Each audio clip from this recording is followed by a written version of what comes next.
Assalamu alaikum and good morning students. How are you all? I do hope that you all are very good and spending very good days at your home and doing your classworks and homeworks carefully. So now I'm going to start new Oxford Modern English book 2. As you know हमने पहले poem अपनी पढ़ी थी I Wonder और अब हम start करने जा रहे हैं अपना chapter number 4 on page number 29. The name of chapter is Nasir in Trouble. So first of all I'm going to read the words to know. ऐसे words जिसके meanings आपको समझ में आने चाहिए मैं आपको पढ़ के बता देती हूँ. Exciting, thrilling, something that stirs up the feelings. कुछ ऐसा करना जो आपकी feelings को आपके emotion को बहुत ज़्यादा पुरजोश करे उसको exciting या thrilling कहा जाता है. Explained, made the things या meanings clear. कुछ चीज़ें आप वजाहत करना समझाना इसको कहते हैं explained. उसके बाद platform, the raised surface at a train station that is level with the train on which people stand. एक ऐसी जगह और ऐसा ज़मीन का हिस्सा जो कि प्लेटफॉर्म पे स्टेशन जो होते हैं ट्रेन स्टेशन वहाँ पे बनाए जाते हैं जिनकी जो लेवल होता है वो ट्रेन के साथ होता है मतलब उनके इक्वली ही ट्रेन चलती है.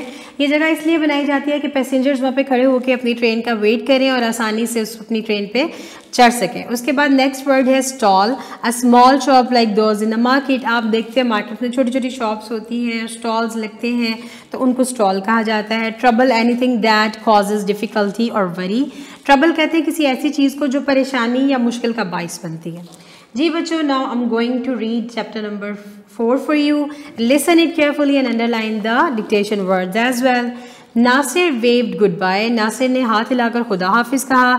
As the train pulled out of the station. जैसे ही ट्रेन बाहर निकली स्टेशन से. यहाँ पे बच्चों हम अंडरलाइन करते जा रहे हैं साथ साथ वर्ड्स को. Waved, pulled. Next, his mother stood on the platform waving. उसकी अम्मा जान स्टेशन पे खड़ी उसको हाथ हिला रही थी. I am going to underline the word stood. Now be good, अब अच्छे से रहना. शी शाउटेड, उन्होंने ज़ोर से कहा. And don't get into the trouble, और किसी मुश्किल में मत फंसना.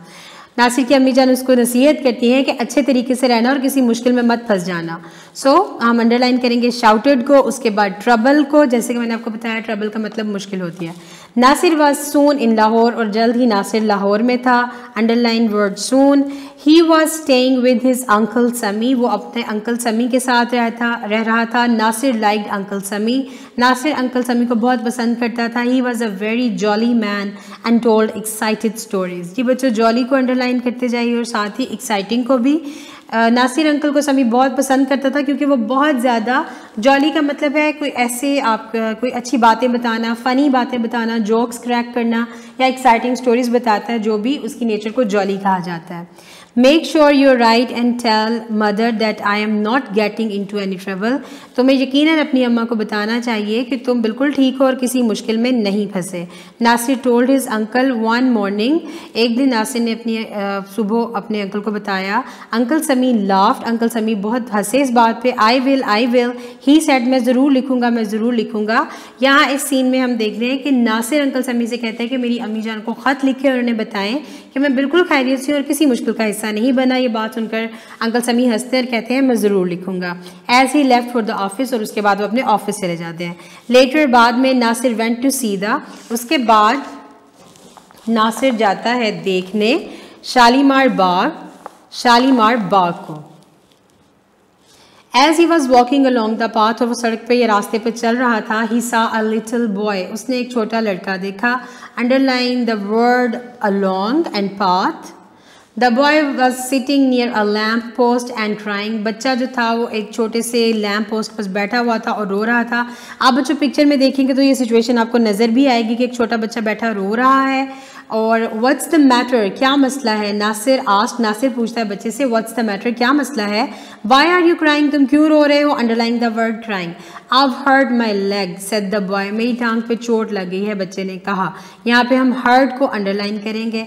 I fell and cut my leg on the pavement. यहाँ पे बच्चों वो बच्चा उसको बताता है कि मैं गिरा और मेरी जो टांग है उसको पेवमेंट कहते हैं बच्चों, रास्ते को जो छोटा सा फुटपाथ बना हुआ था. कहता उसके साथ मेरी टांग पे चोट लग गई और कट लग गया. And then my dog broke its lead and ran off. इसके बाद मेरे कुत्ते ने अपनी रस्सी को या अपने जो लीश है उसको तोड़ा और वहाँ से भाग गया. I don't know where he is, और मुझे नहीं पता वो कहाँ पे है. बच्चों लीड को अंडरलाइन कर लें. You have to know this is a strap or a strip to hold a dog or something. I will help you said Nasir. Nasir ने कहा मैं तुम्हारी मदद करूँगा. विच वे डिड इट गो, वो किस रास्ते पे गया है. It ran down that way along the road said the boy. Nasir ने उस बच्चे से पूछा कि मैं तुम्हारी मदद करूँगा, मुझे बताओ वो किस रास्ते पे गया है. तो बच्चे ने बताया कि वो यहाँ नीचे की तरफ गया है, बिल्कुल इस रास्ते के साथ साथ भागता हुआ. Nasir ran off down the road. Nasir भी उसी तरफ रास्ते में नीचे की तरफ भागा. He ran a long way and then he came to a meat stall. वो बहुत लंबा रास्ते पे भागता हुआ गया और फिर वो एक गोश्त की दुकान पर पहुंचा. The meat staller was nowhere to be seen. वहाँ पे गोश्त फरोश नज़र नहीं आ रहा था. There was the dog. वहाँ पे कुत्ता था. It was eating chunks of meat of the stall. और वहाँ से वो गोश्त के टुकड़े उठा के खा रहा था. Nasir caught hold of the lead and pulled the dog along. Nasir ने उसकी लीश को, उसके स्ट्रैप को पकड़ा, उसकी बेल्ट को पकड़ा और अपने साथ लेके जाने लगा. As he return along the road. और जैसे ही वो रास्ते की तरफ वापस गया, ही हर्ड अ शाउट. उसने एक शोर सुना. स्टॉप थीफ, चोर, यहीं पे रुक जाओ. यहाँ पे बच्चों हम अंडरलाइन करेंगे वर्ड थीफ को और उसके बाद स्टॉप थीफ, चोर रुक जाओ. जैसे ही नासिर ने उस कुत्ते की लीड को पकड़ा और टर्न किया, उसने पीछे से उसे आवाज़ आई कि चोर यहीं पे रुक जाओ. ही टर्न्ड राउंड. वो पीछे की जानिब मुड़ा. टर्न को बच्चों अंडरलाइन करेंगे. And there was the meat seller running towards him. और वहाँ पे गोश्त बेचने वाला या गोश्त की दुकानदार में जो दुकानदार था वो भागता हुआ उसकी तरफ आया. Nasir was frightened. नासिर डर गया. And underline the frightened word. He started to run. उसने भागना शुरू कर दिया. Too as fast as he could. इतना तेज़ जितना तेज़ वो दौड़ सकता था. यहाँ पे बच्चों आप स्टार्टेड को अंडरलाइन करेंगे. Dragging the dog behind him. Dragging, कुत्ते को उसका अपने पीछे खींचते हुए. ड्रैगिंग का मतलब होता है खींचना या घसीटना. डॉग बिहाइंड हिम, अपने पीछे. उसने कुत्ते को अपने पीछे घसीटा या अपने पीछे खींचता हुआ वो भागता रहा. Soon other people started chasing him. और उसको इस तरह भागते हुए देख के बाकी लोगों ने भी उसको फॉलो करना शुरू कर दिया. चेज का मतलब होता है पीछा करना, फॉलो करना. A policeman with the long moustaches had a stick was running after him too. एक पुलिस वाला जिसकी बहुत लंबी लंबी सी बड़ी सी मूंछें थी, उसके हाथ में एक स्टिक थी, उसने भी उसके पीछे भागना शुरू कर दिया. बच्चों मुस्टैच होता है मूंछ. उसके बाद द मीट सेलर शाउटेड. गोश्त फरोश ने चिल्लाना शुरू किया. Nasir ran. The dog was pulled along. Nasir ने भागना शुरू किया और कुत्ते को अपने साथ खींचता हुआ ले आया. The crowd caught up with Nasir and the dog. और जल्द ही जो वो एक क्राउड बन गया था, बहुत से लोग इकट्ठे हो गए थे. हजूम बन गया था. क्राउड मीन्स हजूम. उन्होंने नासिर को कॉट किया यानी पकड़ लिया. And Nasir was now at the lamp post. अब नासिर उस लैम्प पोस्ट के पास पहुंच गया था जहां बैठा वो बच्चा रो रहा था. And there was the boy. और वहां लड़का था. The policeman was angry. Policeman बहुत गुस्से में था. एंग्री को अंडरलाइन कर दें. But the boy explained. लेकिन लड़के ने वजाहत दी. The policeman, the meat seller and the other soon went away. और जल्द ही पुलिस वाला और गोश्त फरोश और बाकी लोग वहाँ से दूर चले गए. वेंट अवे का मतलब होता है दूर जाना. इसको अंडरलाइन कर लें. Nasir took the boy back to his house. Nasir लड़के को वापस उसके घर ले आया. इन द इवनिंग, शाम में, नासिर टोल्ड अंकल समी about the boy and the dog. शाम में नासिर ने अंकल समी को बताया उस लड़के और उस डॉग के बारे में. लकीली, खुशकिस्मती से, लकीली को अंडरलाइन कर ली. I wrote to your mother this morning, laughed uncle Sami. और अंकल समी ने हंसते हुए कहा कि मैंने आज सुबह ही तुम्हारी अम्मा को ख़त में लिखा कि तुम बिल्कुल ठीक हो. यहाँ पे बच्चों हम रोड को अंडरलाइन करते जाएंगे एंड लाफ्ड को. ये मैंने आपके डिक्टेशन वर्ड्स आपको अंडरलाइन करवा दिए हैं. इस एक स्टोरी में आपने देखा कि एक बच्चा अपने अंकल के पास रहने लाहौर आया है और उसकी अम्मा ने उसको कहा कि आपने किसी प्रॉब्लम में नहीं फंसना.